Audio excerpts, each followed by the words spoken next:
আসসালামু আলাইকুম। আজকে আমাদের বাসায় বানানো হবে শীতের পিঠা, যেটা হলো ভাপা পিঠা। শীতের একটি ঐতিহ্যবাহী পিঠা, এটা সবার ঘরেই বানানো হয়। বানানোর জন্য প্রথমে লাগবে চালের গুঁড়ি।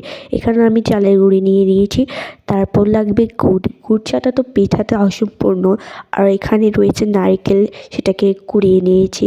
আর এখানে একটা ব্যাটার দিয়েছি গুঁড়িটার ভিতরে, সেটার নাম আমার ঠিক মনে আসছে না। এগুলোকে ভালোভাবে এখন মেখে নেব।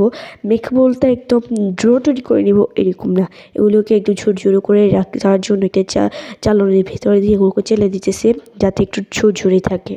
তারপর এইভাবে একইভাবে সেম প্রসেসিংয়ে ঝরিয়ে নিয়ে তারপর এখানে একটা পাটি নিতে হবে। পাটির ভিতরে চালের গুঁড়িগুলোকে দিয়ে তারপরে নারকেলের যে মিশ্রণটা ছিল ওইটা দিয়ে তারপর আবার চালের গুঁড়ি দিয়ে তারপরে দিয়ে দিতে হবে যে গুড়টা দিয়ে একটা সুতি কাপড় ভালোভাবে ধুয়ে ওইটার উপর যে পিঠাটা বানিয়েছি ওইটাকে দিয়ে তারপরে ওইটা থেকে বাটিটাকে সরিয়ে নিতে হবে। সেম প্রসেসিং আমাদের সব পিঠা বানানো হয়ে গেছে।